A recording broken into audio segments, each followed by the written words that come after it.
இந்த மேடையினை நான் தலைவரிடம் கையளிப்பதற்கு முன்னாலே சபையோரை மீண்டும் ஒரு முறை வேண்டி கேட்டுக்கொள்கிறேன். இந்த சிறுவர்களை உங்கள் கரவொலிகளால் ஒரு முறை சந்தோஷப்படுத்துங்கள். அது இந்த மன்றம் முடியும் வரை வானை கிழிக்க வேண்டும் என்ற வேண்டுகோளோடு இந்த மன்றத்தை தலைவரிடம் கையளிக்கிறேன். நன்றி.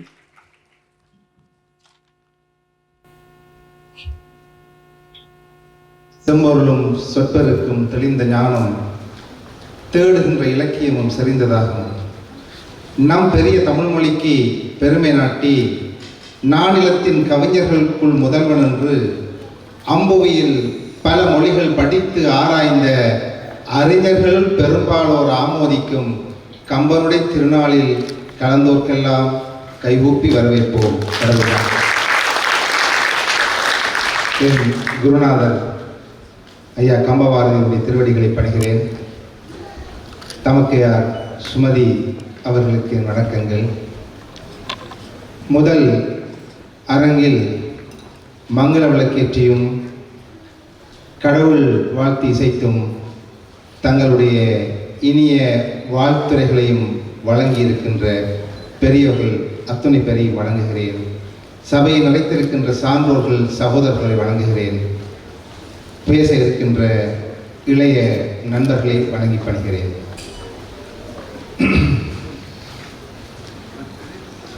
இன்றைய விழாவினுடைய தலைமை உரை முன்னாள் ஆணையாளர் அவர்கள் ஸ்ரீனிவாசன் அவர்களால் நிகழ்த்த பெற்றது. தொடக்க உரையை சகோதரர் ஆஸ்திரேலிய கம்மன் கழக தலைவர் சஞ்சீவன் நிகழ்த்தினார். தொடக்க உரை ஐயமுட்டோன் சகோதரர் முரளிதரனால் நிகழ்த்த பெற்றது. அவருடைய பேச்சிலிருந்து நான் தொடங்க விரும்புகிறேன். அவர் தமிழ் மொழியினுடைய செவ்வியல் தன்மை குறித்து பேசினார். நான் ஒரு தமிழாசிரியர். அந்த இடத்துக்கு நான் செல்வதற்கு முன்பதாக தாயகத்திலிருந்து வருகிறந்திருக்கிறோம் என்கின்ற வகையில் இந்த இடர் மிகுந்த கொரோனா பெருந்தொற்று காலகட்டத்தில் 3.5 ஆண்டுகள் தாயகத்தின் இணைய வழியிலான கற்கைகள் மட்டுமே இடம்பெற முடிந்தது. அந்த நேரத்தில் மாணவர்கள் நேரடியாக வருகை தர முடியவில்லை. பல மாணவர்களுக்கு இலத்திரனியல் கருவிகளை பெற்றுக்கொள்ள முடியவில்லை. அந்த இடர்களைந்து தாயகத்தின் பல மாணவர்கள் கற்பதற்கு உதவி செய்தவர் முரளிதரன் என்கின்ற ஒரு உண்மையான பதிவை நான் சொல்ல விரும்புகிறேன். மெல்பர்ன் வளாகத்தினர், ஆஸ்திரேலிய கம்மன் கழகத்தினர்கள் எல்லாரும் நுழைந்திருக்கிறார்கள். அண்ணன் குமாரதாசன் அவர்களுடைய வீட்டிலாம் தங்கியிருக்கிறேன். அங்கேதான் இருக்கிறேன். அவர் விரும்பாவிட்டாலும் சிலவற்றை பேச வேண்டும். 2 நாளாக அவர் நித்திரப்படவில்லை. அவருக்கு ஒரு டென்ஷன். இன்றைக்கு குறிச்ச நேரத்தில் ஆக்கள் வருவினமா வரமாட்டோம். அங்கால அரங்கேற்றம் இருக்கு, வேறு ஒரு நிகழ்ச்சிகள் இருக்கு, மக்கள் வருவார்கள். இல்லை, அவர் கொஞ்சம் கரைச்சி பிடிச்ச ஆள் தான். என்னென்றால் ஒரு வேலையை செய்ய தொடங்கினா அதை 100% சரியாக செய்ய வேண்டும் என்கின்ற எதிர்பார்ப்பு அவருக்கு இருக்கிறது. நாங்கள்லாம் அவருக்கு படிக்க வேண்டிய நான் இந்த மாணவர்களை போன்ற வயதில் யாழ்ப்பாணம் இந்து கல்லூரியில் படிக்கிற 11ஆம் வகுப்பு இலங்கையில். அப்போ கம்மன் கழக பேச்சு போட்டிக்கு அப்போ தான் பேச போகிறேன்.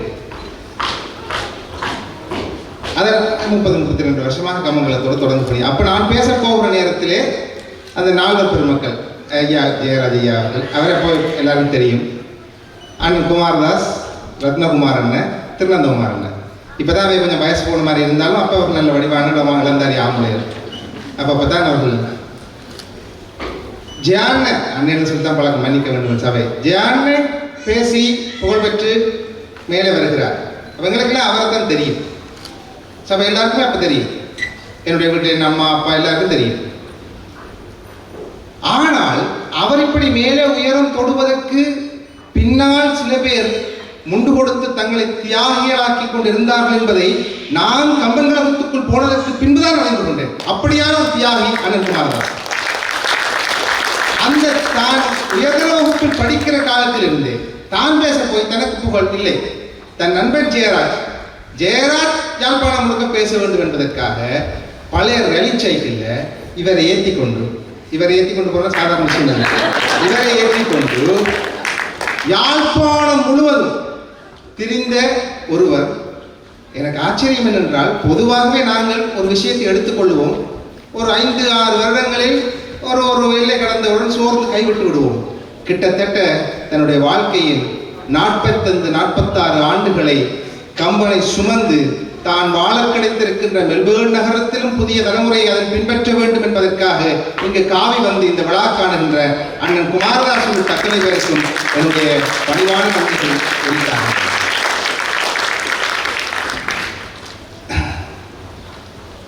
அவரோடு சேர்ந்து பல நண்பர்கள் இணைந்திருக்கிறார்கள். அவருக்கு தனித்தனி நன்றி சொல்லவில்லை. நான் அத்தனை பேரையும் வாழ்த்துகிறேன். இனி நேரடியாக நிகழ்ச்சிக்கு வருகிறேன். இதற்கு பின்பு ஒரு பெரிய நிகழ்ச்சி இருக்கிற காரணத்தினால் இந்த அரங்கை குறித்த நேரத்திற்குள் முடிக்க வேண்டும் என்கின்ற எண்ணம் என் நெஞ்சுக்குள் ஓடிக்கொண்டிருக்கிறது. ஆகவே சுருக்கமாக இந்த உரைகள் இருக்கும், நீங்கள் பொறுத்துக் கொள்ள வேண்டும் என்று கேட்டுக்கொள்கிறேன். தமிழ் செவ்வியல் மொழிகளில் ஒன்று. நீங்கள் அண்மையிலே இணையத்தில் சென்று தேடி பார்த்தால் தெரியும், விஞ்ஞானபூர்வமாக அறிவியல் பூர்வமாக உலகில் மிக தோன்றிய மூத்த மொழி தமிழ் என்பது நிரூபிக்கப்பட்டிருக்கிறது. நீங்க பார்க்கலாம். அதில் எங்களுக்கு பெருமை வேண்டாம், அதெல்லாம். ஆனால் இந்த தமிழ் இந்த மூத்த மொழி என்கின்ற காரணத்தினாலே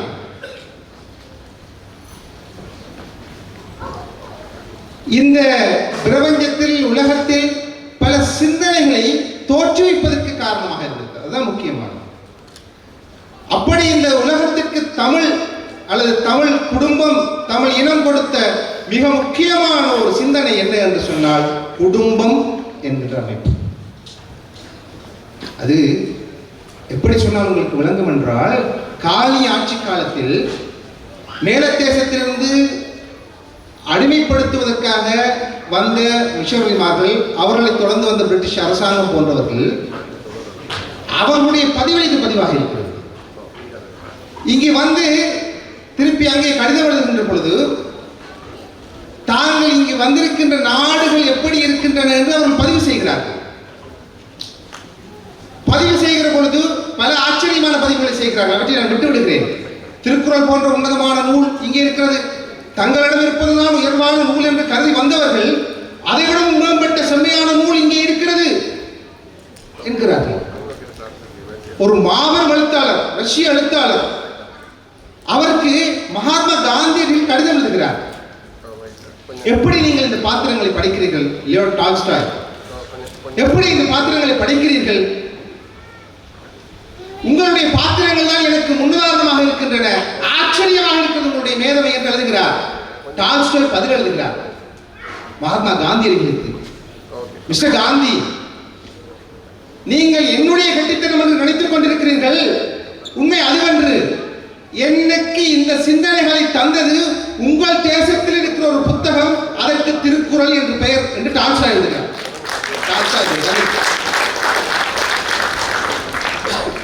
காந்தியடிகளுடைய நிறைவு காலம் பற்றி ஊகச் செய்துதான் எழுதப்பட்ட வரலாறு எனக்கு தெரியவில்லை. காந்தியடிகள் நிறைவு தருணத்தில் அவர் மரணத்தை நெருங்குகிற வேளையில் அவருடைய சிஷ்யர்கள் அந்த ஆசிரமத்தில் பேசிக் கொள்கிறார்கள். எங்கள் பிதாவுக்கு இது இறுதி வாழ்க்கை, அவர் இறைவனோடு நிச்சயமாக சேருவார், அவருக்கு மீள்பிறப்பில் என்று பேசுகிறார்கள்.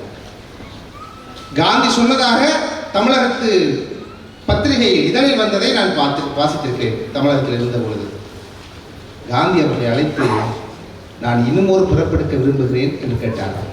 சொன்னார். இவர்கள் ஆச்சரியமாக பார்க்கிறார்கள். இல்லை, எவ்வளவுதான் மொழிபெயர்ப்புகளை படித்து விட்டாலும் மூல மொழியில் ஒரு நூல் படிக்கிற திருப்தி வராது. எனவே நான் தமிழ் மொழி படிக்கின்ற தமிழனாக பிறந்து திருக்குறளை எனக்கு படிக்க விருப்பமாக இருக்கிறது என்று அவர் சொன்னதாக செவி வழி செய்திகள் சொல்லப்படுகின்றன. அந்த அளவுக்கு தூரம் தமிழ் பல அறிஞர்களுடைய மேதமையை கவர்ந்திருக்கிறது. அது தமிழ் கொடுத்த, உலகத்துக்கு கொடுத்த சிந்தனைகளின் மிக முக்கியமான சிந்தனை குடும்பம். அந்த காலனி ஆட்சியாளர்களாக வந்த ஒருவர் பிரித்தானியாவுக்கு கடிதம் எழுதுகிறார். இங்கே பல ஆச்சரியங்கள் காணப்படுகின்றன. நாங்கள் அரசர்களுக்கு மாளிகை கட்டுவதற்கு பதிலாக இங்கே அரசர்கள் ஆண்டவனுக்கு கோயில் அமைத்து ஆண்டவனை வழிபட்டு வந்த பெரிய பேரளங்கான கோவில்கள் இருக்கின்றன. ஆனால் இது எல்லாவற்றை விட ஆச்சரியம் என்ன தெரியுமா? இங்கே ஒருவன் தான் திருமணம் செய்து ஒரு பெண்ணோடையே வாழும் சாவும் வரைக்கும் வாழ்ந்து கொண்டிருக்கிறார். இது பேராச்சரியமாக இருக்கிறது எழுதுகிறார். நினைத்து பாருங்கள், ஒரு குடும்ப அமைப்பு என்பது ஒரு சர்வதேசத்துக்கு உலகத்துக்கு தமிழர் கொடுத்த ஒரு கொடை. இன்று பல காரணங்களினால் அதை நாங்கள் தவறவிட்டு விடுகிறோமோ, நாங்களும் அதிலிருந்து பிறந்து விடுகிறோமோ என்கின்ற ஒரு சந்தேகம் வந்திருக்கிற நேரத்திலே இந்த தலைப்பு எடுக்கப்படுகிறது. எங்கள் குடும்பத்திற்கு, குடும்ப வாழ்க்கையின் வெற்றிக்கு பெரிதும் அவசியமானவர் யார்? தந்தையா, தாயா, மகனா, சகோதரனா என்கின்ற கேள்விக்கு ஒவ்வொரு உதாரணங்களை காட்டி, தசரதன் போன்ற தந்தையே, கோசலை போன்ற ஒரு தாயே, ராமன் போன்ற ஒரு மகனே, ராமன் போன்ற ஒரு அண்ணனே, பரதன் போன்ற ஒரு தம்பியே, இலக்கவன் போன்ற ஒரு மகனே என்று 5 பாத்திரங்களை இந்த இளைஞர்கள் எடுத்து வைத்து எமக்கு இன்றைக்கு பெரிதும் அவசியமானவர் யார் என்று கேட்டிருக்கிறார். நான் தொடக்கத்தில் கம்பராமாயணம் காட்டுகின்ற குடும்ப காட்சி எதற்குள் போகவில்லை. நிறைவிலும் போக வாய்ப்பு வராது, நேரடியாக தீர்ப்புக்கு செல்வேன் என்று கருதுகிறேன். ஆனால் ஒரு காலகட்டத்தில் தமிழன் குடும்ப அமைப்பில் இவ்வளவு மகிழ்ச்சியாக, இன்பமாக, விட்டுக் கொடுப்போடு வாழ்ந்தான் என்பதை நாங்கள் சற்று எண்ணி பார்க்கிறோம். இந்த உலக சிந்தனைகளை 3 வகைப்படுத்தலாம். ஒன்று, நமக்கு அப்பாற்பட்ட இறைவன் பிரபஞ்சம் குறித்த சிந்தனை. அடுத்தது சமூகம் பற்றிய சிந்தனை. அடுத்தது என் வீடு, இல்லம், குடும்பம் பற்றிய சிந்தனை. இந்த 3 சிந்தனைகளுக்குள்ளும் உலக சிந்தனைகள் அடக்கிவிடலாம் என்று அறிஞர்கள் எழுதுகிறார்கள். கடவுள், இறைவன் பற்றிய சிந்தனை. பெரும்பாலான உலக மொழிகள் தாங்கள் வாழத் தொடங்கிய, பண்பாடு தொடங்கிய காலகட்டத்திலே இறைவன் சூரியன் என்று வெளியே தேடினார்கள். சில பண்பாடுகள் மரம்தான் இறைவன் என்று மரத்தை தொழுதன. இப்படியாக இயற்கைதான் இறைவன் என்று எல்லாரும் கற்பிதங்கள் செய்து கொண்டிருந்த காலத்தில் தமிழன் கடவுள் வெளியே இல்லை, கடவுள் உள்ளே, அன்பே சிவம் என்கின்ற தத்துவத்தை இந்த உலகத்துக்கு கொடுத்தார். அதுதான் தத்துவம். யாராவது ஒரு முட்டாள் கேட்டிருப்பான், எங்கே கடவுள் வெளியே இருக்கிறார், ஏன் உள்ளே கேட்கிறார் என்றால் உடனே திருமூலர் சொல்கிறார், அன்பும் சிவனும் 2 என்பர் அறிகிறார். மூடர்கள், முட்டாள். ஒரு பெரிய தத்துவம். சரி, விடுங்கள். அப்படியானால் இது கோவில். அன்புதான் கடவுள் என்றால் இது கோவில். நடமாடும் கோவில். யார் நடமாடும் கோவில்? சக மனிதர். ஒவ்வொரு மனிதனுக்கும் உள்ளே இறைவன் இருக்கிறான். நடமாடுகின்ற மனிதர்கள், பிற மனிதர்கள் தான் கோவில். அவர்களுக்கு நீ செய்கின்ற அன்பு காட்டுவதுதான் வழிபாடு என்று பேசுகிறார்கள்.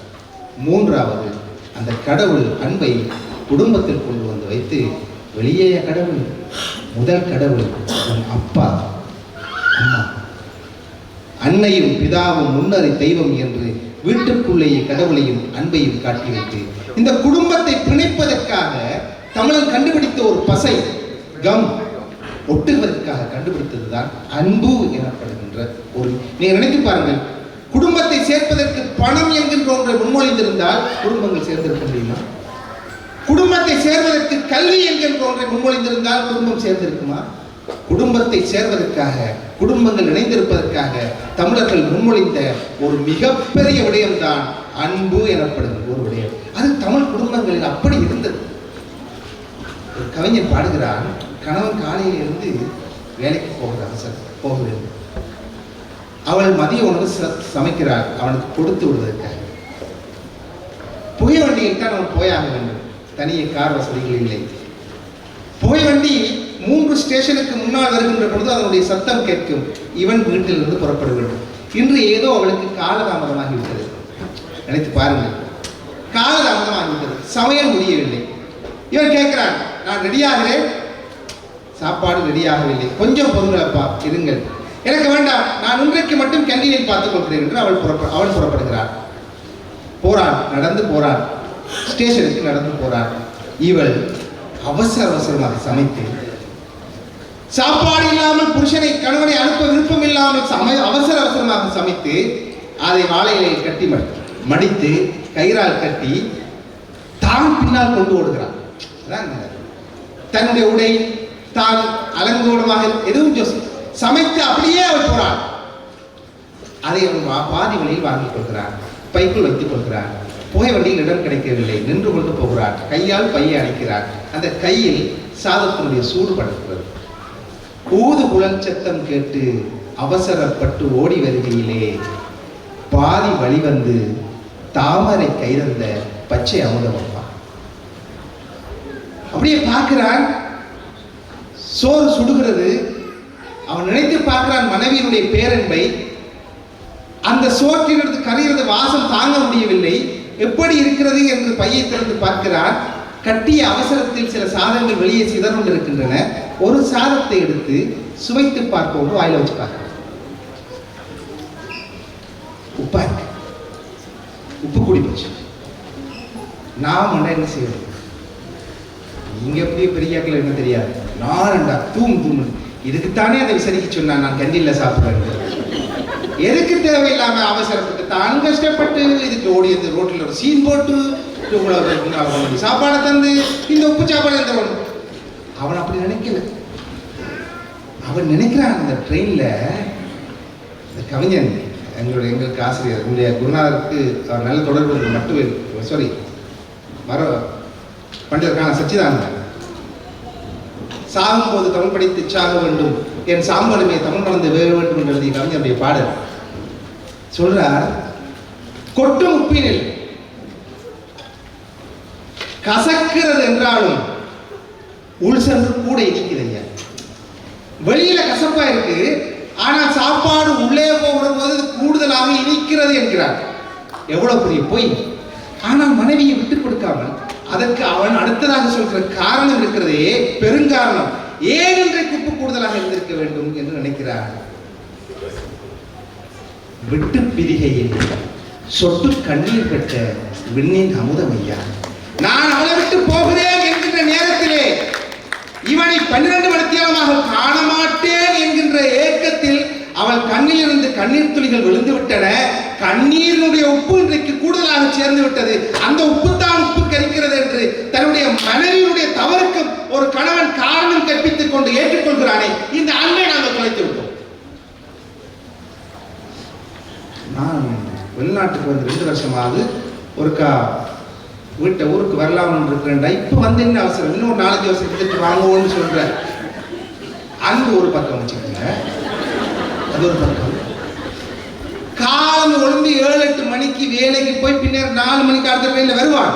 இந்த 12 மணித்தியாலும் இவர் இல்லாம போனோம்னா அவருக்கு கண்ணீர் வருதாம்னு சொன்னால், அந்த அன்பு, விட்டு கொடுப்பு, தியாகம், எந்த பிரச்சனைகளையும் சமாளிக்கக்கூடிய ஒரு பசையை தமிழன் கண்டுபிடித்து வைத்தார். அது அன்பு பசை.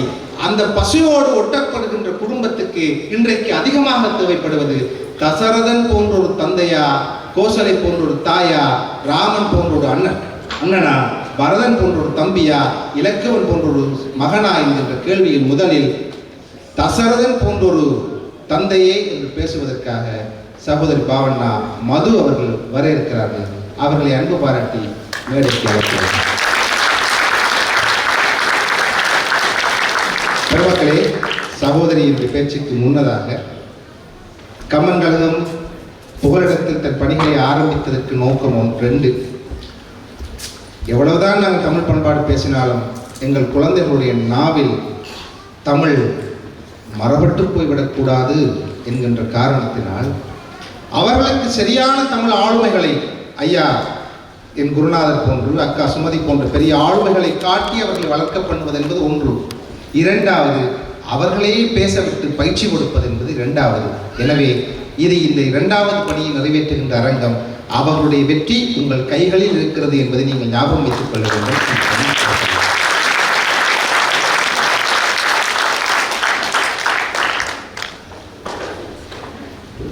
இங்கு வருகை தந்திருக்கும் கம்பபாரதி அவர்களுக்கும் அவைத் தலைவர் திரு பிரசாந்தன் அவர்களுக்கும் இங்கு வந்திருக்கும் அனைவருக்கும் எமது இனிய வணக்கம்.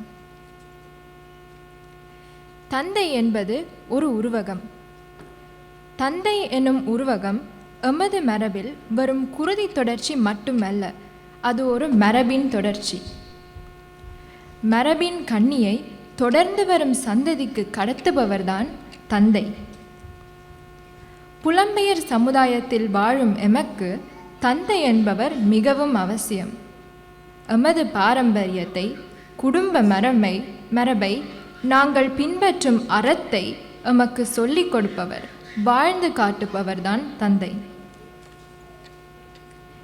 தசரதன் வெறும் தந்தை மட்டுமல்ல, அவர் ரகுகுல வம்சத்தில் வந்த மன்னன். உலகை காக்கும் ஆழியான் ஆகிய மகாவிஷ்ணு இவரை தனது தந்தையாக தேர்ந்தெடுத்தாள் என்றால் அவ்வளவு நற்குலங்களும் நிறைந்தவர்தான் தசரதன். தசரதன் வசிஷ்ட முனிவரிடம் தனக்கு பிள்ளைகள் வேண்டும் என்று சொல்லும் பொழுது அவர் கொஞ்சி விளையாட குழந்தை வேண்டும் என்று கேட்கவில்லை, சொத்துக்கு வாரிசாக குழந்தை வேண்டும் என்று கேட்கவில்லை. தனது நல்ல மரபை தொடர்ந்து கொண்டு செல்ல குழந்தைகள் வேண்டும் என்றுதான் கேட்கின்றார். பிரிது ஒரு குறை இல்லை, என் பின் வையகம் மருகுவது என்பது ஓர் மர்க்கம் உண்டு அரோ என்கின்றார் கம்பர். எமது தமிழ் பாரம்பரியத்தை வீரமும் கருணையும் தளராத முயற்சியும் கொண்ட எங்களது தமிழ் மரபை எங்களுக்கு கடத்தும் தசரதன் போல் ஒரு தந்தைதான் இந்த புலம்பெயர் சமுதாயத்தில் வாழும் எங்களுக்கு மிகவும் அவசியம். வெளியில் சிறந்த நிர்வாகிகளாக இருக்கும் சில தந்தையர் வீட்டில் நல்ல தந்தையாக இருப்பதில்லை. தசரதன் உலகே ஆளும் அரசனானாலும் தன் மகன்களுக்கு மிகவும் பாசமான தந்தையாக இருக்கின்றார். விஸ்வாமித்திர முனிவர் தசரதனிடம் வந்து அரக்கரிடம் போருவதற்காக கரிய செம்மலை தருதி என்று கேட்டவுடன் அது தசரதனுக்கு உயிர் இறக்கும் கொடுங்கூற்று போல இருக்கின்றது. அவர் கண் இல்லான் பெற்று இழந்தான் போல துடிக்கின்றார். அதாவது கண் இல்லாதவர்களுக்கு கண் வந்து மீண்டும் அது தொலைந்தால் எப்படி வேதனையாக இருக்குமோ அந்தளவு வேதனைப்படுகிறார் தசரதன். ராமரின் வீரம் தசரதன் அறியாதது இல்லை. ஆனால் பாசம் அங்கே விஸ்வாமித்திரிடம் அவர் சொல்கின்றார், இவர் சிறியவன், அரக்கன் பலியார், நான் வருகின்றேன் என்று கெஞ்சுகின்றார் தசரதன். அப்பொழுது தசரதன் தனது அகந்தையை காட்டவில்லை, நான் மன்னன் என்று யோசிக்கவில்லை. அவர் முதலாவதாக தந்தையாகத்தான் இருக்கின்றார் அந்த தருணத்தில். ராமன் ஜனகனின் வில்லை உடைத்து சீதையை மனம் கொள்கின்றான் என்ற செய்தி அறிந்ததுமே தசரதன் மகிழ்ச்சியால் அவரின் தோள்கள் மலையென வளர்ந்தனவாம் என்று சொல்லி கம்பர் சொல்கின்றார். அதாவது அவருடைய முதல் உணர்ச்சி வந்து சந்தோஷம்தான். சீதையை ராமன் எப்படி தெரிவு செய்வான் என்று அவர் பொங்கவில்லை. மகனின் தெரிவுக்கு அவர் மரியாதை தான் செலுத்துகின்றார். நான் தந்தை, அகந்தை இல்லாதவன், என்னை கேட்காமல் நீ எப்படி முடிவு செய்தாய் என்று சொல்லி தசரதன் யோசிக்கவே இல்லை. பின்னர் பரசுராமன் ராமனை மறித்து போருக்கு அழைக்கும் பொழுது ராமனுக்கும் பரசுராமனுக்கும் இடையில் போய் நின்று மன்றாடுகின்றார் தசரதன். பரசுராமனது எதிர் நின்று இவனும் எனது உயிரும் உனது அபயம் என்று சொல்கின்றார் தசரதன். அப்பொழுது அங்கு மன்றாடி நிற்கின்றார் ஒரு மன்னர். ஆனால் அங்கே அவர் மன்னர்னு தன்னை கருதல, முதல்ல ஒரு தந்தையாக தான் இருக்கார், பாசமான ஒரு தந்தையா. எங்களுக்கு இந்த காலகட்டத்தில் தேவையானவர் பாசமும் அதே சமயத்தில் எங்களது ஆளுமையும் தனித்துவத்தையும் மதிக்க தெரிந்த ஒரு தந்தை தான் எங்களுக்கு தேவை. எல்லாவற்றையும் விட முக்கியமாக நான் தசரதனை வியக்கும் இடம் எங்கு என்றால், கடைசி வரைக்கும் தங்கள் கதிரையில் இருந்து எழும்ப மனம் இல்லாத தலைவர்களைத்தான் நாங்கள் இன்று பார்க்கின்றோம்.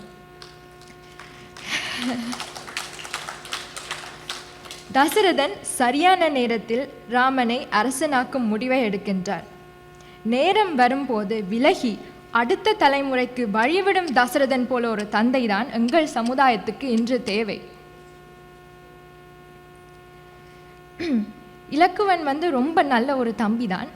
ஆனாலும் அவர் கொஞ்சம் முன்கோபக்காரன், யோசிக்காமல் முடிவெடுத்துறார், கொஞ்சம் கோபம் வரும் அவருக்கு. அது போன்ற ஒரு உறவு வந்து இந்த நவீன காலத்தில் வாழ்கின்றது கொஞ்சம் கடினம். எங்களுக்கு தேவை தசரதன் போல தொலைநோக்குடைய முடிவெடுக்க முடிய ஒரு தந்தை தான். தசரதனை பற்றி விவரிக்கும் பொழுது கம்பர் சொல்கின்றார், தாயொக்கும் அன்பில் என்று சொல்லி. அதாவது தாய் மாதிரி அன்போடு அவரது மக்களையும் அவர் நடத்துகின்றார். அப்பொழுது எங்களுக்கு இந்த நவீன சமுதாயத்தில் இப்போ தேவை அந்த மாதிரி தாய் மாதிரி பாசம் உள்ள தந்தை, அதே நேரத்தில் எங்களது ஆளுமையின் தனித்துவத்தையும் மதிக்கிற ஒரு தந்தை, எங்களுடைய முடிவுகளை ஆதரிக்கும், என்னுடைய முன்னேற்றத்துக்கு துணை நிற்கும் ஒரு தந்தை தான் எங்களுக்கு தேவை. நன்றி, வணக்கம்.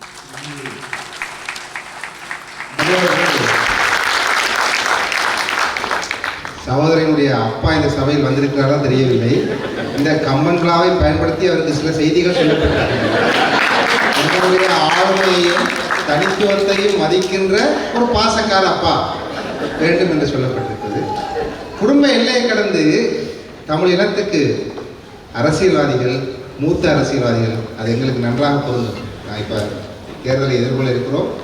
அவர்கள் அடுத்த தலைமுறை வருகின்ற பொழுது வழிவிட்டு தாங்கள் ஒதுங்கிக் கொள்ள வேண்டும் என்கின்ற செய்தியையும் சகோதரி சொல்லியிருக்கிறார்.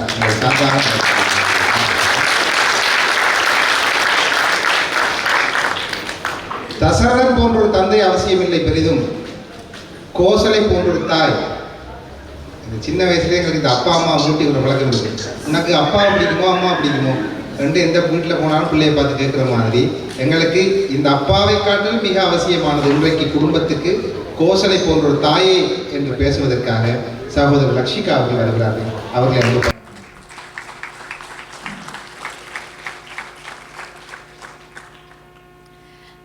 அனைவருக்கும் எனது தமிழ் தாயின் வணக்கத்தை தெரிவிக்கின்றேன்.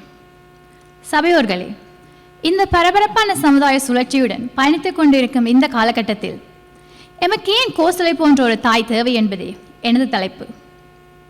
தந்தை என்ற அகராதியின் வடிவமாய் நமக்கு தசரதன் போன்ற தந்தை ஏன் தேவை என்று பார்த்தோம். ஆனால் பின்விளைவுகளை கருத்தில் எடுக்காமல் பிள்ளைகளிடையே பாரபட்சம் பார்த்து முடிவெடுக்கும் தசரதனை நாம் எப்படி முன்னுதாரணமாக எடுப்பது? அவர் சிறந்த மன்னனாக தனது கடமைகளை நிறைவேற்றினார். ஆனால் தந்தை என்ற பொறுப்பில் இருந்து அவர் நெறி தவறிவிட்டார். குழந்தைகளுக்கு முன்னுதாரணமாக இருந்து குடும்ப பொறுப்பை மனையாளுடன் சேர்ந்து நற்பண்புகளை சொல்லிக் கொடுத்து சிறந்த மனிதனாக தன் பிள்ளைகளை வளர்த்தெடுப்பவரே சிறந்த தந்தை. தந்தையோ தாயோ குடும்பம் என்ற சங்கிலியால் பிணையப்பட்டிருப்பவர்கள். நல்லதொரு சமுதாயம் சிறந்து வளர தாய் தந்தை என்ற அத்திவாரம் மிகவும் அவசியம். இந்த சமுதாய சுழற்சிக்கு எமக்கு தேவை கோசலை போன்ற தாயே. அப்படி கோசலையிடம் எந்த பண்பு இல்லை என்று நாம் அவரை பற்றி பெரிதாக கம்பராமாயணத்தில் விருந்துரைக்கவில்லை. அன்புக்கு உதாரணமே கோசலைதான். கணவர் முதல் தன் பிள்ளை தொடங்கி மாற்றான் பிள்ளை, அதனைத் தொடர்ந்து தன் கணவரை பங்கு போட வந்த அடுத்த மனைவி, அனைவரையும் அன்பாக மனம் கோணாமல் அன்பை வாரி வழங்கி தன் வாழ்க்கையை நடத்திச் சென்றாள். கணவர் மீது சிறிது மனஸ்தாபம் வந்தாலே, அதாவது சின்ன மனச்சிக்கு வந்தாலே விவாகரத்து கேட்கும் இக்காலத்து பெண்களின் மத்தியில் கல்லானாலும் கணவன் புல்லானாலும் புருஷன், கல்லானாலும் கணவன் புல்லானாலும் புருஷன் என்ற எமது தமிழ்த்தாயின் கட்டளைப்படி வாழ்ந்த சிலை கோசலை. அன்பை மட்டும் வாரி வழங்கினால் குடும்பம் சிறந்து விளங்கிவிடுமா? இல்லை, நிச்சயமாக இல்லை. சிறந்த தாய் என்பவள் தன் குடும்பத்தை, அதாவது கணவரை தாண்டி தன் பிள்ளைகளை நல்ல பண்போடு வளர்த்தெடுக்க வேண்டும். அடுத்து வரும் சமுதாயமும் சந்ததியும் பண்போடு வாழ்வதா இல்லை நெறி தவறி வாழ்வதா என்பது தாய் தந்தையரின் கைகளில் மட்டுமே இருக்கிறது. கோசலை கம்ப ராமாயண நாயகன் ராமரை மட்டும் பண்போடு வளர்க்க வேண்டும் என்று நினைக்கவில்லை. தன் பிள்ளையோடு சேர்த்து அனைத்து பிள்ளைகளையும் ராமன், லட்சுமணன், பரதன், சத்ருகன் நால்வருக்கும் சரிசமமாக பண்பு, கலை என வாழ்க்கைக்கு தேவையான அறநெறிகளை கெட்ட மனைவி இது ஒரு செய்தியாக எல்லா இளைஞர்களுக்கும் உலகுது. இது எல்லா மனிதர்களும் எடுத்து காட்டுறாங்க. அந்த அளவு தூரம் காரணமே இல்லாத ஒன்றுக்கு கூட விவாகரத்து போகிற நேரத்திலே கோசலை எவ்வாறு அவர் சொன்ன கருத்தை நாம் புரிந்து கொள்ள வேண்டும். மகனுக்கு ஆட்சி இல்லாமல் போகிறது, கணவன் உயிர் போகிறது, அந்த நேரத்திலும் அவள் எப்படி தாங்கி நின்றாள் என்கின்ற அந்த கருத்தை செவிமடுத்துக் கொண்டு இந்த கோசலையை விடவும் இந்த இன்றைய குடும்ப வாழ்வுக்கு பெரிதும் அவசியமானவர் ராமன் போன்றொரு அண்ணனே என்று பேசுவதற்காக தமிழாசிரியர் இங்கு தமிழ் கற்பிக்கின்ற அன்புக்குரிய சகோதரர் கஜானந்தா அவர்கள் வருகிறார்கள். அவர் கொழும்பிலிருந்து தமிழகத்தினுடைய அண்ணன்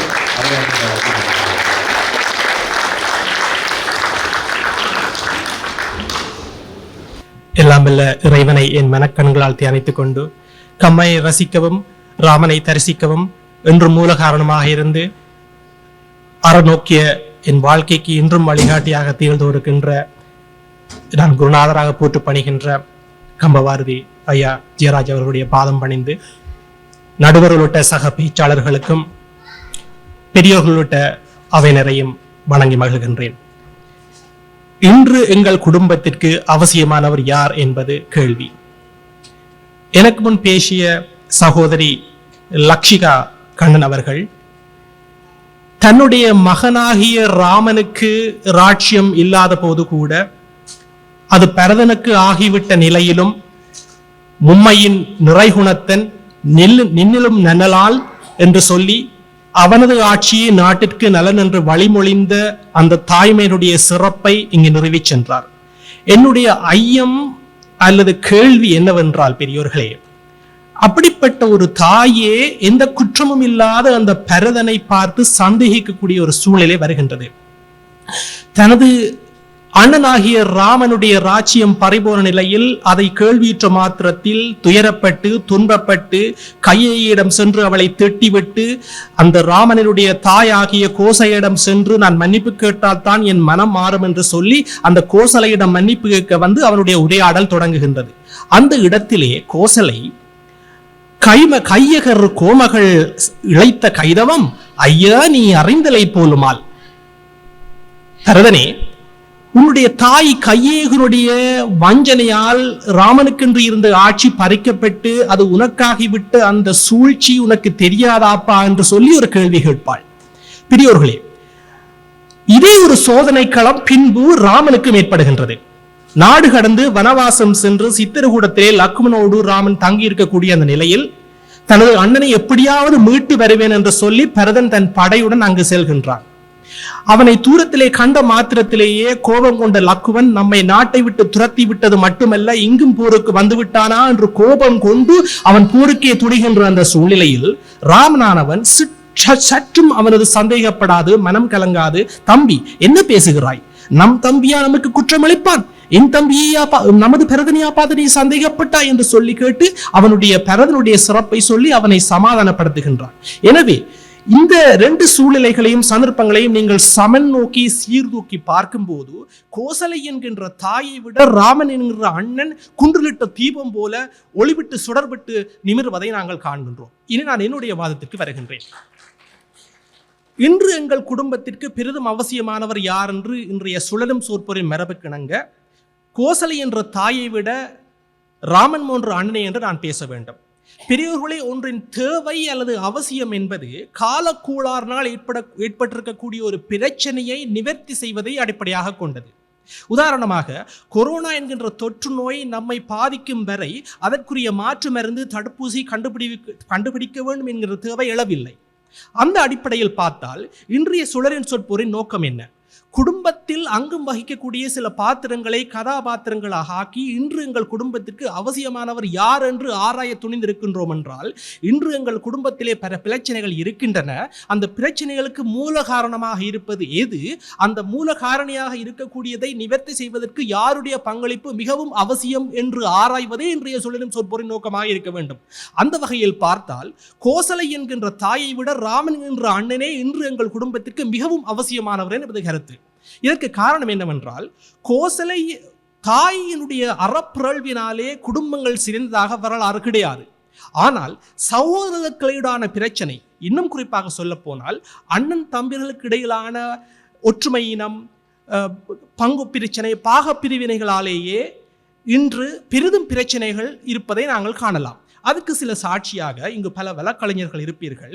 இன்றைய குடும்ப வழக்குகளின் புள்ளி விவரங்களை எடுத்து ஆராய்ந்து பார்ப்பீர்களானால் அண்ணன் தம்பிகளுக்கு இடையிலான பிரச்சனைகளை அடிப்படையாக கொண்ட வழக்குகளே பெரும்பாலும் நிலுவையில் இருப்பதை நாங்கள் காணலாம். எனவே அப்படிப்பட்ட பிரச்சனைகளுக்கு ராமன் போன்ற அண்ணன் மட்டும் நமக்கு அண்ணனாக கிடைத்து விட்டால் எவ்வாறு நாங்கள் சமாதானமாக ஒரு சந்தோஷமான அந்த அன்பை அனுபவித்து குடும்ப கட்டுப்பாட்டிலே வாழ்ந்திருக்கலாம் என்பதை கம்பராமாயணத்திலிருந்து ஒரு 2 காட்சியை உங்களுக்கு காட்டி நிறுவ இருக்கின்றேன். பெரியோர்களே, தந்தையினால் தரப்பட்ட ராஜ்யம் தாயால் நிராகரிக்கப்பட்டு ராமனானவன் காடு வரை செல்லக்கூடிய சூழலை உருவாகின்றது. இந்த இடத்திலே தாயிடம் சென்று ராமன் என்ன சொல்லுவான்? என் பின்னவன் பெற்ற செல்வம் அடியனை பெற்றதன்றோ? பெரியோர்களே, நீங்கள் இதை உங்கள் வீட்டிலே எழுதி போட வேண்டும் என்பது தனிப்பட்ட வேண்டுகோள். என் தம்பி பரதன் ஆண்டால் என்ன, நான் ஆண்டால் என்ன? என் தம்பி பெற்ற செல்வம் நான் பெற்ற செல்வம் எல்லாம் என்று சொல்லி தனக்கு உரிமையான ராஜ்யத்தை கூட தன் தம்பிக்கு துறந்து விட்டு காடு செல்ல தலைப்படுகின்றான் என்று சொன்னால் அந்த அண்ணனாகிய ராமன் நமக்கு இமயம் போல காட்சி அளிக்கின்றான். அடுத்து அவன் காடு செல்ல தயாராகக்கூடிய அந்த சூழ்நிலையில் லக்குவனானவன் இதை அறிந்து சிங்க குருளைக்கு இடம் தீஞ்சுவை ஊனை நாயின் வெங்கன் சிறு குட்டனை ஊட்ட நினைத்தாளோ என்று சொல்லி கையை கோபம் கொண்டு தன் அண்ணனுக்கு கிடைக்காத ராஜ்யம் யாருக்கும் கிடைக்கக்கூடாது என்று சொல்லி அவன் கோபமே வடிவானவன் நான் வில்லிலே நாணை பூட்டி அவன் நாணை இழுத்துவிட்டு அந்த ஓசை அயோத்தியெங்கும் எதிரொலிக்க பொங்கும் அந்த கோபத்திலே பொங்கி எழுந்து வருகின்றான். இந்த இடத்திலே ஒரு பொறுப்பான அண்ணனாக ராமன் எவ்வாறு கையாண்டான் என்பதை நாங்கள் பார்க்க வேண்டும். தன்னால் தரப்பட்ட அந்த ராஜ்யம் தன்னால் மட்டுமல்ல தனது தம்பியால் கூட பாதித்து வரக்கூடாது, அதனால் குடும்ப ஒற்றுமையோ நாட்டு நலனோ பாதிக்கக்கூடாது என்று நினைத்து அந்த அற ஒழுக்கத்தை சிந்தனையாக கொண்டு அந்த ராமன் அந்த லக்குவனை வழிநடத்திய விதத்தை நான் பார்க்க வேண்டும்.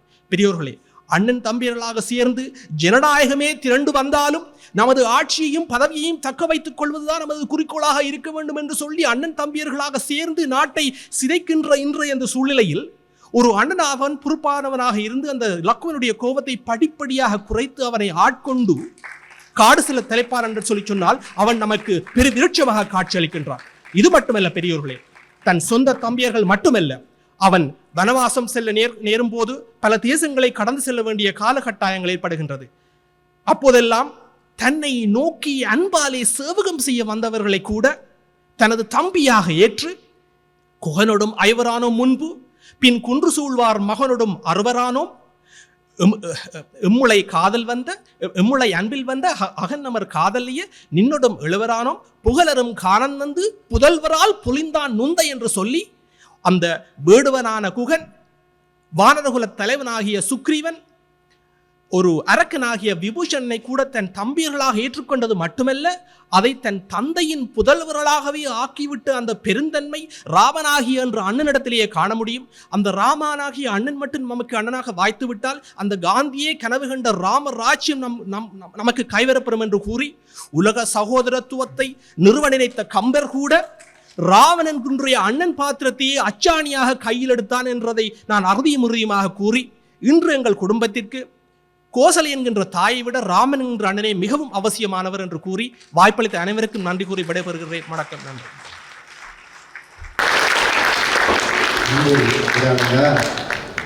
அவர் கோசலை கூட பரதனை ஓரிடத்தில் சந்தேகப்படும்படியாக சந்தேகப்பட்டு பேசுகிறார். ராமனுக்கு அந்த சந்தேகம் கூட வரவில்லை. எனவே அந்த தாய்மையை காட்டிலும் இந்த அண்ணன் தான் உயர்ந்தவன் என்று பேசுகிறார். இடையிலே அவர் சில அரசியல் செய்திகள் சொன்னார். அதை நான் விவரித்து சொல்ல மாட்டேன். அவருக்கு இலங்கைக்கு வர வேண்டிய தேவை இல்லாமல் இருக்கலாம், நாங்கள் மீண்டும் இலங்கைக்கு போக வேண்டும். ஆகவே அதை கடந்து அடுத்து இந்த ராமன் என்கின்ற அண்ணனை காட்டிலும் பரதன் என்கின்ற தம்பியே மிகவும் அவசியமானவன் இன்றைய குடும்பத்துக்கு என்று பேசுவதற்காக அன்புக்குரிய தம்பி துவாரகன் சந்திரன் அவர்கள் வருகிறார். அவரை அன்பு பாருங்கள்.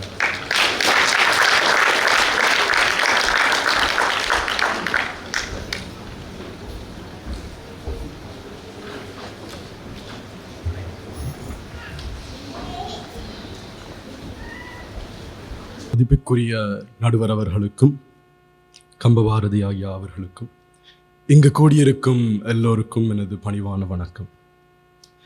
காலம் எனும் ஆழியிலும் காற்று மழை ஊழியிலும் சாகாது கம்பன் அவன் பாட்டு, அவன் தலைமுறைக்கு எழுதி வைத்த சீட்டு, 10,000 கவிதைகளை முத்தாக அள்ளித்தந்த சத்தான கம்பனுக்கு ஈடு இன்னும் வித்தாகவில்லை என்று பாடு. இந்த கண்ணதாசனின் வரிகளை முன்வைத்துக் கொண்டு இன்று எங்கள் குடும்பத்திற்கு பெரிதும் அவசியமானவர் பரதன் போன்ற தம்பியே என்ற உரையை ஆரம்பிக்க முன்னால், ராமன் போன்ற அண்ணன் ஏன் எங்கள் குடும்பத்துக்கு அவசியம் இல்லை என்று கொஞ்ச நேரம் பார்ப்போம். கம்பராமாயணத்தில் சுக்ரீவன் வாலியை கொல்வதற்கு ராமனையும் அழைத்து செல்கிறான். அப்போது லக்மணன் கேட்கிறான், இவனெல்லாம் தம்பியா? அண்ணனை கொல்வதற்கு உன்னையும் கூட்டியொண்டு போறானே, நீயும் கூட போகிறாயே. அப்போது ராமன் சொல்கிறான், இந்த உலகில் பிறந்தவன் எல்லோரும் பரதன் போல் இருப்பார்களா என்று. இந்த இடத்தில் வாலியை கொல்வதற்கு ராமன் போவது ஒரு அண்ணனுக்கான அழகில்லை. ஒரு அண்ணன் தம்பிக்கு எடுத்துக்காட்டாக நடக்க வேண்டும். அதை விட்டுவிட்டு ராமன் வாலியை கொல்கிறான்.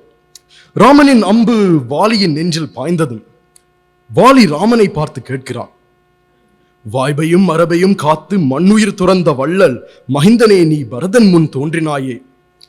இதில் பரதனின் அண்ணனாகிய நீ எப்படிப்பட்ட ஒரு காரியத்தை செய்திருக்கிறாய் என்று வாலி கேட்கிறார். இதிலிருந்து பரதனின் புகழ் எந்த அளவுக்கு பரவியுள்ளது என்று புரிந்து கொள்ளலாம். கம்பராமாயணத்தில் பரதனின் பாத்திரம் தர்மத்தின் சின்னமாக காட்சியமைக்கப்படுகிறது. இவருடைய கதை பாலகாண்டம், அயோத்திய காண்டம், யுத்த காண்டத்தில் தான் கூறப்படுகிறது. ஆனால் 6 காண்டத்திலும் பாராட்டப்படும் ஒரே பாத்திரம் பரதன் மட்டுமே. பரதன் தன் தாய் செய்ததை அறிந்து அவளை ஏசுகிறான். பிறந்த குலத்திற்கும் புகுந்த குலத்திற்கும் தீமை செய்தவளே, கணவனை கொன்றவளே, இப்பவே நான் உன்னை கொண்டு விடுவேன். ஆனால் எனது அண்ணன் அதை விரும்ப மாட்டார். அதனால் உன்னை விட்டு விடுகிறேன். இதை கூறிவிட்டு ஒரு 10-15 பாட்டில் கதறி அழுகிறான் பரதன். எதனால்? தனது அன்னையின் செயலின் பழி அவன் மேல் விழுந்துவிடும் என்ற ஒரு குற்ற உணர்ச்சிக்காக. தனது அண்ணனுக்கே எல்லா செல்வங்களும் போய் சேர வேண்டும் என்று விட்டுக் கொடுக்கும் மனப்பாங்கும் சுயநலமின்மை உள்ளது. ராமனே நாட்டை ஆள வேண்டும் என்பதுதான் அவனுடைய ஆசை. ராமன் இதற்கு எதிர்ப்பு தெரிவித்ததால் 14 ஆண்டுகள் அறுவுரை தரித்து நான் துறவியாகவே வாழ்கிறேன். அயோத்தி நகருக்கு வெளிப்புறத்தில் தான் நான் வாசம் செய்வேன். தாங்கள் வரும் வரை எதிர்பார்த்து காத்திருப்பேன். 15வது நாள் நீங்கள் வரவில்லை என்றால் நெருப்பில் மூழ்கி உயிர் துறப்பேன். நீங்கள் திரும்பும் வரை உங்கள் திருவடைகளே நாட்டை ஆட்சி புரியும் என்று கூறுகிறான் பரதன். இந்த காலகட்டத்தில் எங்கட விட்ட கூட எடுத்தா பரவாயில்ல, தம்பிய இல்ல தங்கச்சிய இந்த ஷூவை எடுத்துட்டு வாமான்னு கேட்டா கூட நீ போய் எடுறா ஷூவை கூட சொல்றான். இப்படி இருக்கு எங்கட நிலைமை. அண்ணனுக்காக பதவிய, ஒரு ஆடம்பரமான வாழ்க்கையை விட்டு கொடுக்கலாம். ஆனால் பரதன் தன் உயிரையே பலி கொடுக்க தயாராக இருக்கிறார். இதிலிருந்து ராமன் மேல் வைத்திருக்கும் அளவற்ற அன்பை அறிந்து கொள்ளலாம். இது வெறும் வார்த்தை மட்டும் இல்ல மக்களே. கொஞ்சம் லேட்டானா கூட எங்கடால் வந்து நெருப்புல விழ ரெடி.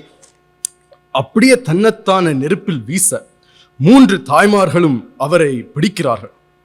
இச்செயலை கோசலை பார்த்துவிட்டு, உலகில் கோடி ராமர் இருக்கலாம், அவர்கள் கூட உன் குணத்திற்கு ஈடாக மாட்டார்கள் என்று புகழ்கிறார். எல்லோரும் கொஞ்சம் கண்ணை மூடுங்களேன்.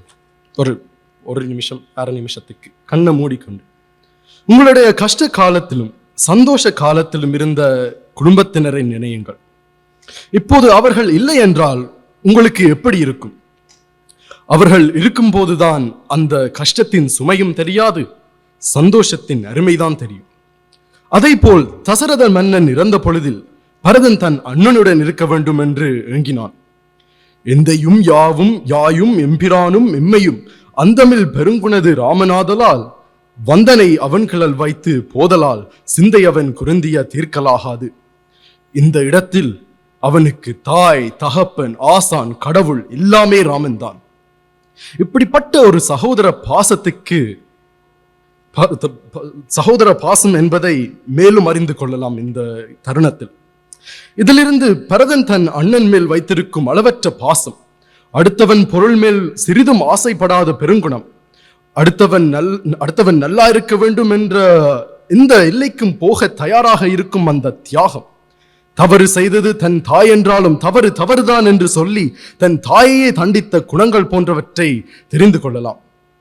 இப்படிப்பட்ட செயல்களை செய்தவரை தம்பியாக பெறுவதற்கு எப்படி ஒரு தவம் இருந்திருக்க வேண்டும். எனவே மனிதர்களால், விலங்குகளால், முனிவர்களால், தெய்வத்தால் பாராட்டப்பட்ட ஒரே ஒருவர் எமது தம்பி பரதன் தான். அவரை போல் ஒரு தம்பி எங்கள் குடும்பத்திற்கு மிகவும் அவசியம் என்று கூறிக்கொண்டு, அத்தகைய பரதனின் பெருமையை பேசுவதற்கான வாய்ப்பை அளித்த பெருமக்களுக்கு எனது நன்றியை கூறிக்கொண்டு, ஏதாவது பிழையாக கூறிவிட்டேன் என்றால் அதுக்கும் ஒரு மன்னிப்பை கூறிக்கொண்டு நான் விடைபெறுகிறேன். வாழ்க பரதன்.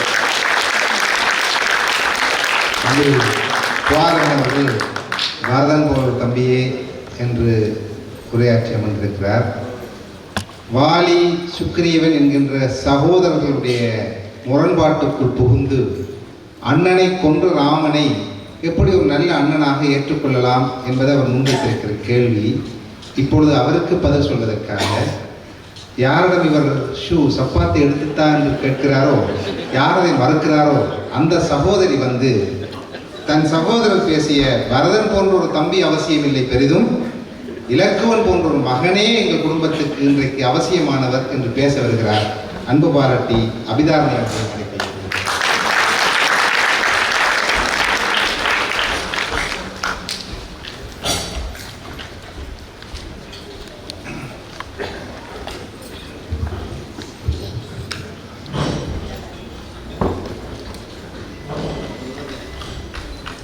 செம்மொழியாம் தமிழுக்கு செழுமை சேர்த்த கம்பருக்கு என் தாழ் வணங்கி, கம்பன் புகழ் பரப்பும் திரு கம்பபாரதி ஜெயராஜ் ஐயா அவர்களுக்கும், மதிப்பிற்குரிய நடுவர் பேராசிரியர் ஸ்ரீ பிரசாந்தன் அவர்களுக்கும், சபையோர்களுக்கும் எனது பணிவான வணக்கம்.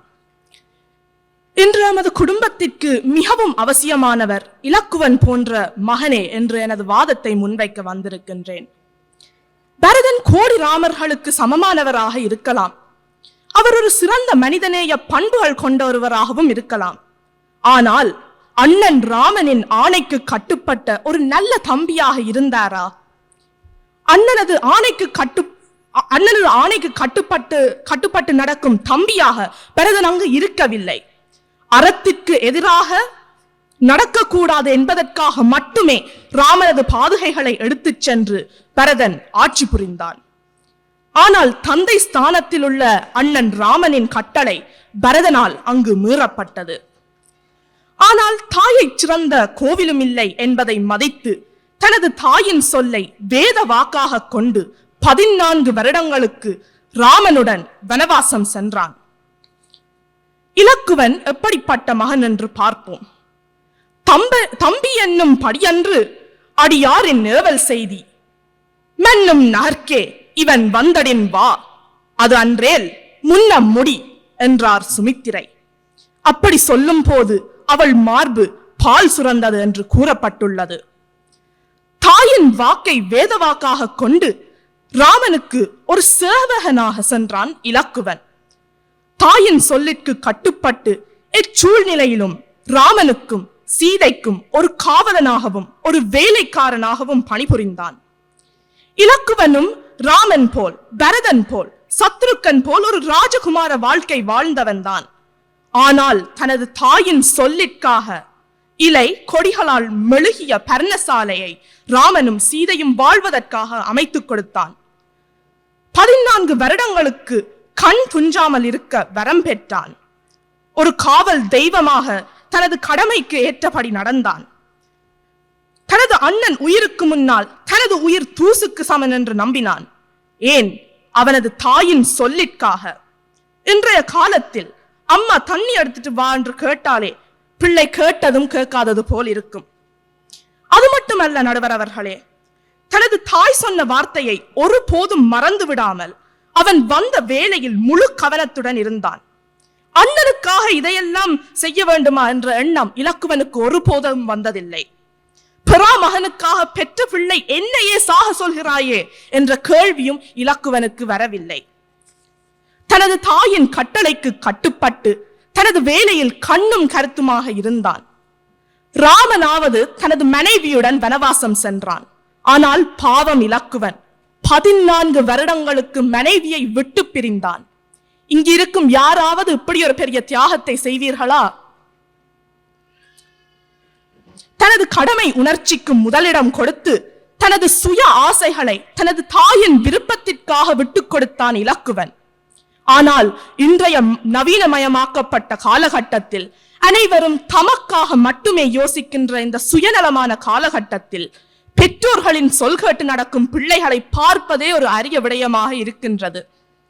சரியான பழக்க வழக்கங்களை பேணாமல் மது, சூது, போதைப் பொருட்கள் போன்ற சமூக சீர்கேடுகளுக்கு அடிமையாகின்றனர்.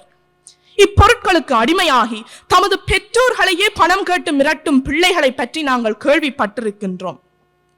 எனது வாழ்க்கை சம்பந்தப்பட்ட விடயங்களில் நீங்கள் தலையிட வேண்டாம் என்று கூறும் பிள்ளைகளையும் நாங்கள் பார்த்திருக்கின்றோம்.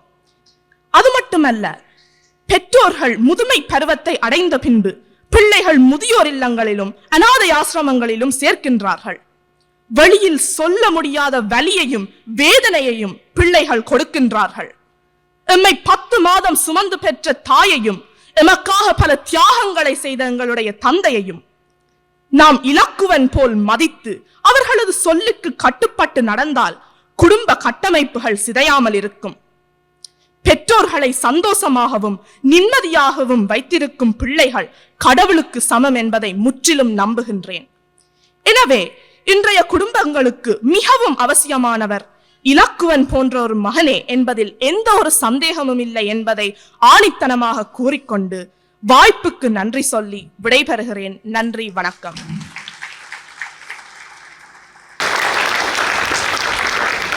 பெருமக்களே, வாதங்கள் சிறப்பாகவும் இனிமையாகவும் நிறைவடைந்திருக்கின்றன. 7 அல்லது 8 நிமிடங்கள் இந்த முடிவுரைக்காக நான் எடுத்துக்கொள்கிறேன். முதலாக வெளிநாட்டு பயணம் ஒன்று என்னுடைய குருநாதரோடு நான் சென்ற பொழுது, கனடா, பிரித்தானியா, பின்பு ஆஸ்திரேலியா சென்ற பொழுது ஒரு எண்ணம் எங்களுக்கு இருந்தது. புலம்பெயர்ந்து வந்த தலைமுறையில் மட்டும்தான், புலம்பெயர்ந்து வந்த மக்களிடம் மட்டும்தான் நாக்கில் தமிழ் நிற்கும், அடுத்த தலைமுறையிலிருந்து அந்த தமிழ் விடுபட்டு விடும் என்று நாங்கள் கருதினோம். ஆனால் அந்த கருத்து பொய்யானது. அடுத்தடுத்த தலைமுறையிலும் நாங்கள் தமிழ் பேசுவோம். இந்த கட்டமைப்பை புதிய தலைமுறையினரிடம் தமிழை கொண்டு சேர்க்கின்ற, மொழியாகவும் பண்பாடாகவும் பொருளாகவும் கொண்டு சேர்க்கின்ற இந்த புண்ணிய கைங்கரியத்தை இங்கிருக்கின்ற அத்துணை தமிழ் அமைப்புகளும் மேற்கொள்ள வேண்டும் என்பதை ஒரு தமிழாசிரியனாக என்னுடைய பணிவான விண்ணப்பத்தை முன்வைக்கிறேன். இந்த வாய்ப்பு பிள்ளைகளுக்கு வழங்கப்பட வேண்டும். ஒரு சம்பவம் சொல்லி நான் இந்த தலைப்புக்குள் வருகிறேன்.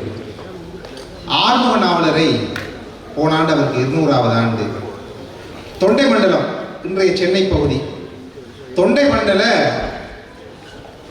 புண்ணிய பரிபாலன சபை ஆலயங்களை புனருத்தாரணம் செய்து நிர்வகிக்கின்ற சபைக்கு தலைவராக நியமிக்கிறார்கள். அவருடைய பெயர் ஊழல் இல்லாத பெயர். இவரை தலைவராக நியமித்தால் காரியம் சிறப்பாக நடைபெறும் என்று சென்னை வாழ் பெருமக்கள் இவரை அழைத்து தலைவராக்குகிறார்கள். சென்னையிலே அத்தனை பெருமக்கள், பெருந்தொகையான மக்களுக்கு முன்னால் தலைவராக சென்றவர் அக்கிராசனபதி உரையாற்றுகிறார். அக்கிராசனபதி என்றால் தலைவர். தலைமை பொறுப்பை எடுத்து உரையாற்றுகிறார். நான் தலைவராக போனால் என்ன செய்வேன்? இன்னொரு நாட்டுக்காரனை, இன்னொரு தேசக்காரனை அழைத்து தலைமை பதவி கொடுத்திருக்கிறார்கள். கொடுத்தவர்களுக்கு நான் எவ்வளவு பாராட்டுவேன். கொடுத்தவர்களை இல்லாதது பொல்லாதது எல்லாம் சொல்லி புகழுவேன்.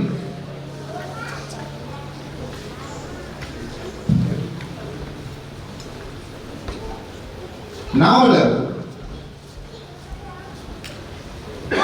தன்னை அழைத்து தலைவராக்கி அத்தனை பேர்களுக்கு முன்னால் சொல்ல தொடங்கிய வாசகத்தை நான் அப்படியே சொல்கிறேன். நான் யாருடைய மனதை புண்படுத்துவதற்காக சொல்லவில்லை. நாங்கள் இனம் ஒற்றுமைப்பட்டு உயர வேண்டும் என்பதற்காக சொல்கிறேன். என்ன சொல்கிறார்? தமிழர்கள் ஒரு காரியத்தில் ஈடுபட்டு, பொது விடயத்தில் ஈடுபட்டு, சங்கங்களில் ஈடுபட்டு ஒரு பொது அமைப்பை ஸ்தாபிப்பதே அரிது. அப்படி ஸ்தாபித்தாலும், அப்படி நிறுவினாலும் அதை எடுத்துக்கொண்ட நோக்கத்தை நிறைவுபடுத்துவதற்காக எந்த பிரச்சனைகளும் இல்லாமல் கொண்டு சென்று முடிப்பது அரிது. சில ஆண்டுகளில் யார் பெரியவன், யார் உயர்ந்தவன், யாருக்கு பதவி என்கின்ற போட்டிகளில் எங்கள் அமைப்புகள் சிதைந்து விடுகின்றன. ஆகவே பெருமக்களே, அப்படி சிதையாமல் இந்த அமைப்பை காப்பாற்ற வேண்டும் என்று நாவலர் பேசுகிறார். அப்படித்தான் புலம்பெயர் தேசங்களில் இருக்கின்ற அமைப்புகளுக்கும் ஒரு தாயகத்தை சார்ந்தவனாக அடுத்த தலைமுறையில் தமிழ் நிற்க வேண்டும் என்றால் அனைத்து அமைப்புகளும் ஒன்றுபட்டு இந்த திருப்பணியை முன்னெடுக்க வேண்டும் என்கின்ற விண்ணப்பத்தை இந்த சந்தர்ப்பத்தில் வைத்து இனி தலைப்புக்கு வருகிறேன். யார் உங்களுடைய குடும்பத்துக்கு மிகவும் அவசியமானவர்? குடும்பங்களில் இன்றைக்கு பிரச்சனை வருவதற்கு மிக அடிப்படையான காரணம், பிழைகள் இல்லாமல் குடும்பங்கள் இல்லை, தவறு விடாமல் யாரும் இல்லை. எந்த குடும்பமும் பிரச்சனையை எதிர்கொள்ளத்தான் போகிறது. 100% மகிழ்ச்சியான வாழ்க்கை, 100% உயர்வு, 100% வெற்றி என்பது எந்த வாழ்க்கையிலும் கிடையாது, யாருக்கும் கிடையாது. எனவே ஒரு குடும்பத்துக்கு பிரச்சனை, அது தந்தையால் வரலாம், தாயால் வரலாம், பிள்ளையால் வரலாம், சகோதரனால் வரலாம். பிரச்சனை என்று வருகின்ற பொழுது அந்த பிரச்சனையை எவ்வாறு எதிர்கொள்வது, அதை கடந்து இந்த குடும்ப கட்டமைப்பை எப்படி பேணுவது, இதுதான் எங்களுக்கு தேவையான பாடம். இப்படியாக இருக்கிற நேரத்தில் எங்களிடம் நீக்கப்பட வேண்டிய குணங்கள், நாங்கள் ஊர்ஜிதம் இல்லாத, நாங்கள் சரியாக தீர்மானிக்கப்படாத விடயங்களை நம்பக்கூடாது. முதலாவது. இரண்டாவது, அறிவுபூர்வமாக சிந்திக்காமல் உணர்ச்சி வசப்பட்டு வார்த்தைகளை கொட்டிவிடக்கூடாது. இந்த ரெண்டும் மிக முக்கியமானது. என்றால் ஒரு பிரச்சனை என்று வந்துவிட்டால் எங்களுக்கு பார்க்கிற எல்லாமே அந்த பிரச்சனையோடு சம்பந்தப்பட்டதாக தெரியும். திருக்குறளிலே ஒருவன் கொட்டாவி விடுகிறான். கொட்டாவி. அப்பதான் அவனுடைய மனைவிக்கு ஒரு சந்தேகம் வந்திருந்தது. கொட்டாவி பார்த்து அவன் கேட்கிறா, இப்ப யாரோ நினைக்கிறாங்க, ஏன் கொட்டாவி இல்லை? விஞ்ஞான பூர்வமான காரணம் சொல்ல முடியுமா? யாரும் நினைக்கிறாங்க. இவன் சத்தியம் பண்றான், இந்த உலகத்திலே எல்லாரை காட்டிலும் நான் உன் மீது அன்பு வைத்திருக்கிறேன், எல்லாரை காட்டிலும். அவள் திருப்பி கேட்கிறாள், அதனை எல்லாரை காட்டிலும் உனக்கு எத்தனை பேர் தெரியும்? என்ன மட்டும்தானே தெரியும், எல்லாரை காட்டிலும். அப்போ பிரச்சனை ஒன்று மூளைக்குள் வந்துவிட்டால் பார்க்கின்ற எல்லாவற்றையுமே தவறாக கற்பிதம் செய்கின்ற, ஊர்ஜிதம் இல்லாத செய்திகள் அப்படியே வந்துடும். இந்த நிலையை, இந்த அளவுகோலை வைத்தெடுத்து பார்த்தால், இந்த பாத்திரங்களை நாங்கள் வரிசைப்படுத்தி பார்க்கிற பொழுது தசரதனிடம் தான் ஊர்ஜிதம் இல்லாமல் சிலவற்றை நம்பி விடுகின்ற ஒரு தன்மை இருந்தது. தன் மகனாக இருந்தாலும் பரதனை பற்றி ஒரு சரியான அடையாளம் அவனுக்கு தெரியவில்லை. கைகேயி வரம் கேட்டவுடன் அவன் பரதனையும் சேர்த்து சந்தேகப்படுகிறான். அதனுடைய உச்சம் என்ன ஆகிவிடுகிறது என்றால், மன்னே ஆழ்வான் மகன் பரதன் என் மகன் அல்ல. அரச பதவிக்கு ஆசைப்படுகின்ற பரதன் எனக்கு இனி மகனாக மாட்டான், இறுதி கடனை அவன் செய்யக்கூடாது என்று ஒரு தூயவனாகிய பரதனை ஆராய்ச்சி இல்லாமல் தான் குடும்பத்திலிருந்து விலக்கி வைத்து விடுகிறான். எனவே உணர்ச்சி வசப்பட்டு சரியாக தீர்மானிக்காமல், நிதானம் இல்லாமல் சில முடிவுகளை எடுத்த காரணத்தினால் தந்தையை போல ஒரு தசரதன் போன்ற ஒரு தந்தை இன்றைக்கு இருப்பது சில வேளைகளில் குடும்ப சிக்கல்களை அதிகரிக்கும் என்கிற காரணத்தினால் சகோதரி அவர்களுக்கு வணக்கம் கூறி தசரதனை முதலாவதாக இந்த சுற்றிலிருந்து நான் அகற்றுகிறேன்.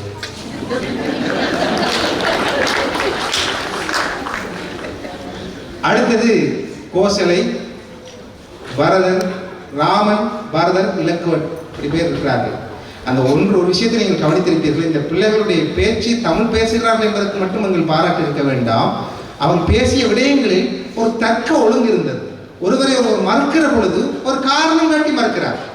தசரதன் குழந்தைகளிடம் வேதம் பாராட்டினார், கோசலை பாராட்டவில்லை என்று இவர் சொல்கிறார். இல்லை, கோசலை பரதனை சந்தேகித்தால் ராமன் சந்தேகிக்கவில்லை என்று இவர் சொல்கிறார். இப்படியான ஒரு தர்க்க ஒழுங்கு இருந்தது. இப்ப இந்த ஒழுங்கை பார்க்கிற பொழுது அடுத்ததாக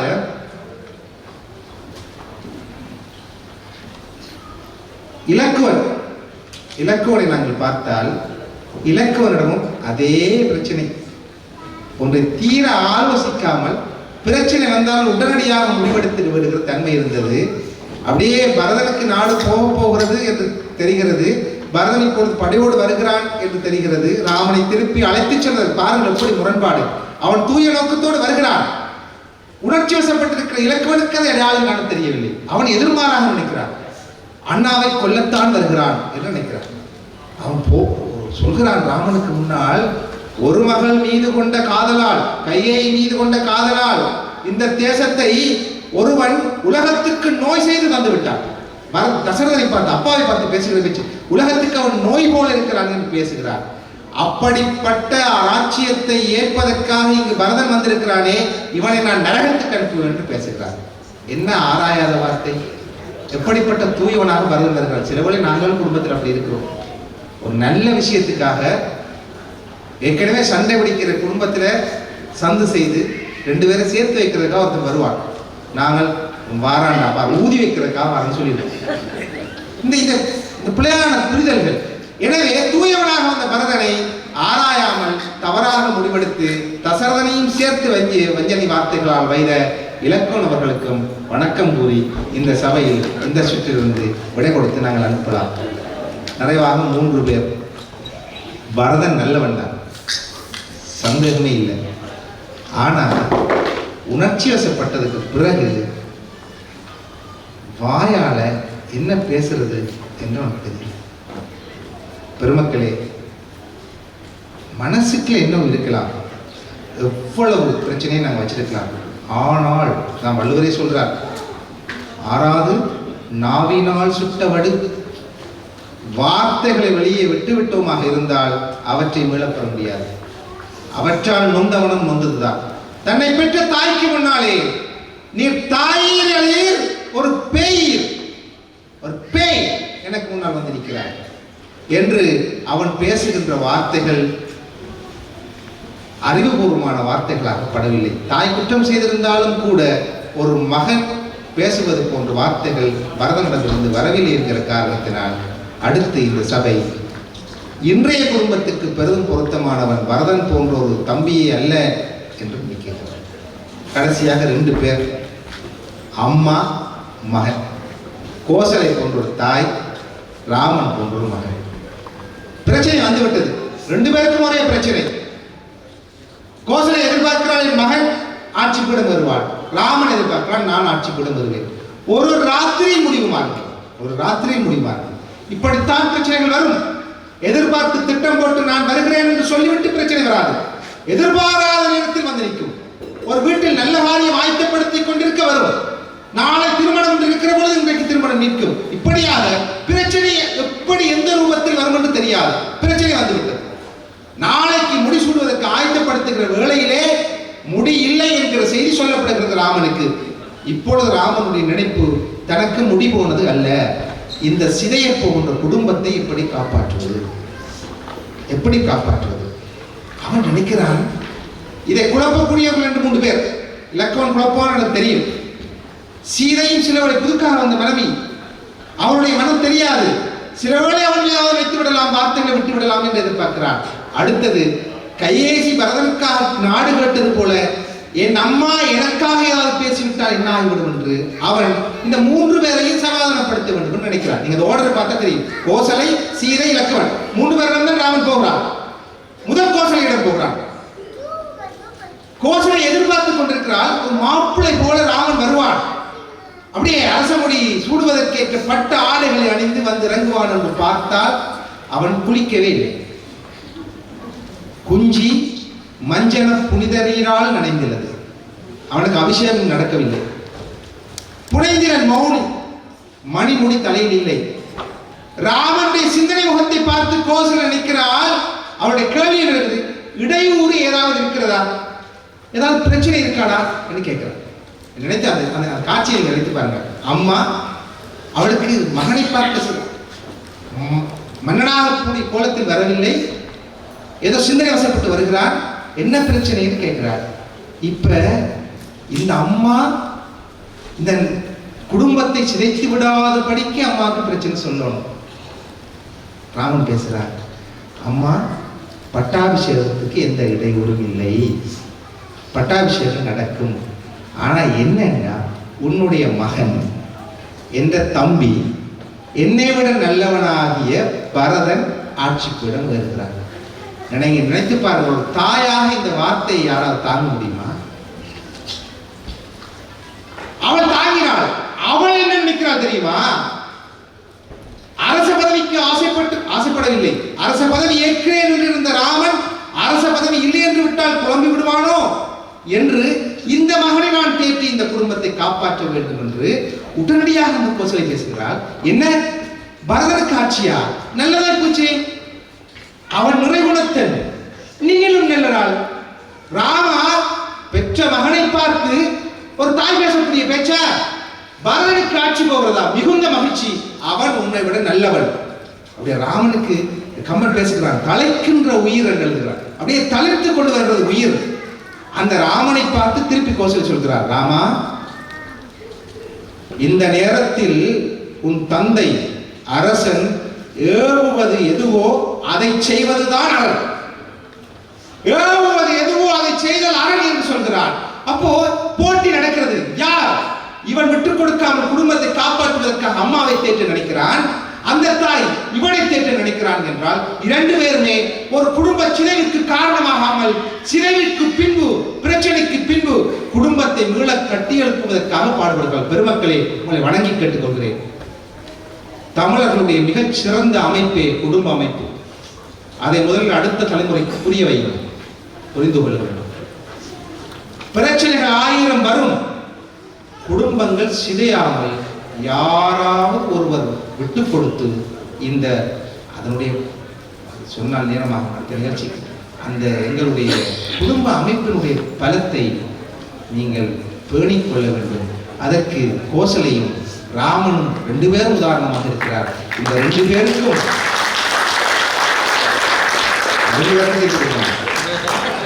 ஒருவருக்கு என்றால் ராமனுக்கு இந்த பக்குவமும் இந்த உயர்குணமும் ஏற்பட்டது யாரால் என்று நினைத்து பார்த்தார். நிலத்தின் தன்மை பயிர்ப்புள்ளதாகுமாம், நீசத்தொண்டும் மடமையும் கொண்டதாய் தளத்தில் மாண்புயர் மக்களை பெற்றிடல் சாலவேதாவது ஒரு செய்தியார். ஒரு பிள்ளை சிறக்கிறான் என்றால் அந்த சிறப்பு தாயிடம் இருக்கிறது என்று பாரதி சொல்கிறார். நிலத்தின் தன்மை பயிர்க்கு வருவது போல தாயினுடைய தன்மைதான் பிள்ளையில் விளைகிறது. நீங்க யாழ்ப்பாணத்தில் கல்யாணம் பேச போனா தாயை போல பிள்ளை நூலை போல சீலைன்னு சொல்லுவாங்க. அந்த தாய். எனவே கோசலையிடம் இந்த பண்பு வந்ததற்கு ராமன் காரணமாக இருந்திருக்க முடியாது. ராமனிடம் இந்த பண்பு விளைவதற்கு கோசலையாகிய மூலம்தான் காரணமாக இருக்கிறாள் என்கிற வகையில் இன்றைய குடும்பத்திற்கு பெரிதும் அவசியமானவள் கோசலை போன்ற ஒரு தாயை என்று